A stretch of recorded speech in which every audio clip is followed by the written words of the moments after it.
Sejarah Filsafat Barat, buku karya Bertrand Russell, bab ke-7, Athena dan hubungannya dengan kebudayaan.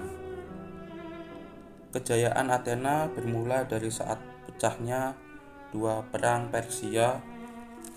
Sebelum itu adalah Ionia dan Magna Graecia yang menghasilkan tokoh-tokoh besar. Kemenangan Athena melawan Raja Persia, Darius, di Marathon tahun 490 sebelum Masehi, dan keunggulan armada gabungan Yunani di bawah kepemimpinan Athena dalam melawan Xerxes, putra dan pengganti Darius tahun 480 sebelum Masehi, memberikan prestis yang tinggi bagi Athena. Orang-orang Ionia di kepulauan dan di sebagian daratan Asia Kecil pernah memberontak terhadap Persia, dan kemerdekaan mereka sesungguhnya dibantu oleh Athena sesudah orang Persia dapat diusir dari daratan Yunani. Dalam operasi ini, karena hanya peduli pada wilayahnya sendiri, orang-orang Sparta tidak ambil bagian. Dengan demikian, Athena menjadi mitra yang paling menonjol dalam persekutuan melawan Persia. Berdasarkan peraturan persekutuan itu, setiap negara yang terlibat wajib menyumbang sejumlah kapal atau sejumlah biaya yang sama nilainya. Karena kebanyakan negara memilih alternatif kedua, maka Athena pun memperoleh supremasi bahari atas negara-negara sekutunya dan berangsur-angsur mengubah persekutuan itu menjadi Imperium Athena. Athena menjadi kaya dan makmur di bawah kepemimpinan Perikles yang bijaksana, yang berdasarkan pilihan bebas warga negara, ia berkuasa selama kira-kira 30 tahun, sampai ia terguling dari tahta pada tahun 430 sebelum Masehi. Masa pemerintahan Perikles merupakan saat paling bahagia dan gemilang dalam sejarah Athena. Aeschylus yang pernah ikut andil dalam perang Persia mencipta seni tragedi Yunani. Salah satu karya tragedinya, Persai, melepaskan diri dari kebiasaan mengangkat kisah-kisah Homerus bercerita tentang kekalahan Darius. Ia segera diikuti oleh Sophocles dan berikutnya Euripides yang berkarya sampai datangnya masa-masa suram karena pecahnya perang Peloponnesus sesudah Perikles tumbang dan wafat, sehingga karya-karya dramanya mencerminkan skeptisisme yang menggejala pada periode selanjutnya. Penyair komedi seangkatannya, Aristophanes, memperolokkan semua isme dari sudut pandang awam yang lugu dan sempit. Ia terutama mengejek Socrates sebagai orang yang mengingkari keberadaan Zeus dan suka bermain-main dengan teka-teki ilmiah semu yang menyesatkan. Athena pernah ditaklukkan oleh Xerxes dan kuil-kuil di Akropolis hancur terbakar. Perikles mencurahkan perhatian untuk membangun kembali kuil-kuil itu, kuil Parthenon dan tempat-tempat ibadah lain yang puingnya masih menyisakan pesona hingga zaman sekarang dibangun Perikles. Peidias, seorang pemahat, dipekerjakan negara untuk membangun arca dewa-dewi berukuran raksasa. Pada akhir periode ini, Athena merupakan kota paling elok dan menawan di wilayah Helenis. Herodotus, bapak ilmu sejarah, adalah warga pribumi Halikarnassus di Asia Kecil yang bermukim di Athena. Diminta oleh negara untuk menulis sejarah perang Persia dari sudut pandang orang Athena. Apa yang dicapai orang Athena pada zaman Perikles mungkin adalah prestasi paling gemilang dalam semua sejarah. Hingga saat itu, Athena kalah maju dibanding kota-kota Yunani lainnya. Baik dalam seni maupun sastra, Athena belum pernah melahirkan satupun tokoh besar, kecuali Solon, yang sebetulnya adalah seorang penyusun undang-undang.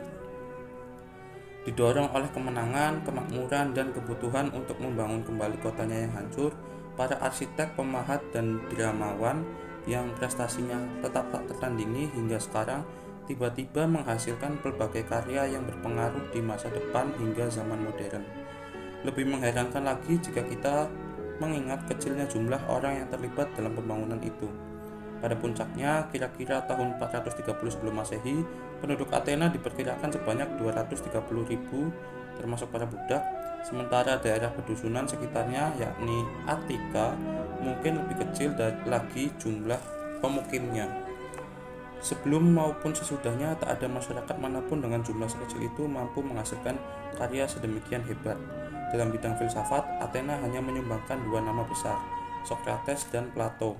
Plato hidup dalam periode yang agak lebih belakangan, sedangkan Socrates melewatkan masa muda dan awal kedewasaannya pada kurun kekuasaan Perikles. Masyarakat Athena yang cukup berminat pada filsafat sangat gemar menyimak apa yang disampaikan para guru dari kota-kota lain. Para sofis digandrungi oleh anak-anak muda yang ingin mempelajari seni berdebat. Dalam buku Protagoras dikisahkan oleh Plato bahwa Socrates menyampaikan cerita kocak yang menyindir para siswa yang dengan penuh semangat mendengarkan ceramah tamu-tamu terhormat itu. Seperti akan kita lihat nanti, Perikles pun mengundang Anaxagoras, yang dalam hal ini Socrates mengaku pernah belajar kepadanya mengenai keutamaan ruh di dalam suatu makhluk. Diandaikan oleh Plato bahwa sebagian besar dialog-dialog yang ia tulis berlangsung pada masa pemerintahan Perikles, dan dialog-dialog itu memberikan gambaran yang tepat mengenai kehidupan orang-orang kaya. Plato berasal dari keluarga bangsawan Athena dan dibesarkan dalam tradisi yang berlaku dalam periode sebelum perang dan demokrasi meruntuhkan kemapanan dan keamanan kelas atas. Anak-anak muda pada zamannya yang tak perlu bekerja melewatkan sebagian besar waktu senggangnya untuk mempelajari ilmu pengetahuan, matematika, dan filsafat. Mereka nyaris hafal syair-syair Homerus di luar kepala, dan mereka adalah penilai-penilai yang kritis atas tingkat kepiawaian para deklamator sajak profesional.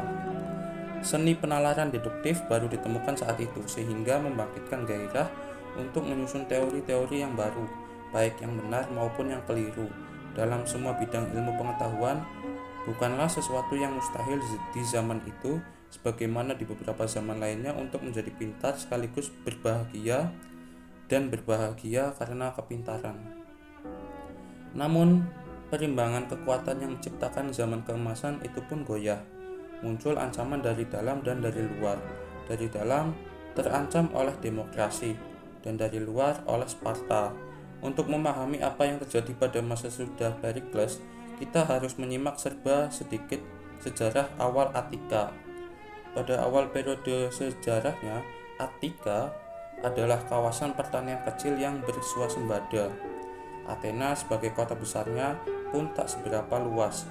Namun jumlah pemukimnya yang terdiri dari para perajin dan tukang yang terampil kian meningkat, yang berharap bisa menjual hasil karyanya keluar daerah. Lambat laun diketahui pula bahwa menanam anggur dan zaitun bisa lebih menguntungkan daripada menanam gandum, dan lebih murah jika gandum diimpor dari pesisir Laut Hitam. Cara bertani yang baru ini memerlukan modal lebih besar daripada menanam gandum, dan akibatnya para petani kecil terjerat hutang seperti negeri-negeri Yunani lain. Pemerintah Attika berbentuk monarki zaman Homerik, tetapi rajanya tak punya kekuasaan politik dan hanya berfungsi sebagai pejabat agama. Pemerintahan dikuasai golongan bangsawan yang menindas kaum petani di desa dan kaum perajin di kota. Sebuah kompromi yang mengarah ke sistem demokrasi diberlakukan oleh Solon di permulaan abad ke-6 sebelum Masehi, dan sebagian besar sistem itu masih bertahan sampai periode berikutnya, yang pemerintahannya berbentuk tirani di bawah kekuasaan Peisistratus dan putranya. Ketika periode ini berakhir, golongan bangsawan yang merupakan penentang tirani berhasil mengangkat diri mereka ke tampuk kekuasaan bersistem demokrasi. Sampai jatuhnya Perikles, kekuasaan sistem demokrasi dipegang oleh golongan bangsawan, seperti di Inggris pada abad ke-19, tetapi menjelang wafatnya Perikles, para pemimpin pemerintahan demokrasi Athena mulai menuntut jatah kekuasaan politik lebih besar. Pada saat bersamaan, kebijakan imperialis Perikles yang erat kaitannya dengan kemakmuran ekonomi Athena menyebabkan perselisihan yang kian memanas dengan Sparta, yang akhirnya memicu perang Peloponnesus tahun 431 sampai 404 sebelum Masehi, di mana Athena kalah mutlak. Meski telah tumbang secara politik, prestis Athena tetap bertahan, dan hampir selama 1 milenium pemikiran filsafat berpusat di situ. Alexandria mengungguli Athena dalam hal matematika dan ilmu pengetahuan, namun Aristoteles dan Plato menjadikan Athena tak tertandingi dalam hal filsafat. Akademi tempat Plato pernah mengajar mampu mengungguli semua sekolah lain dan tetap bertahan sebagai semacam pulau yang bebas dari agama selama 2 abad setelah Imperium Romawi memeluk keyakinan Kristen.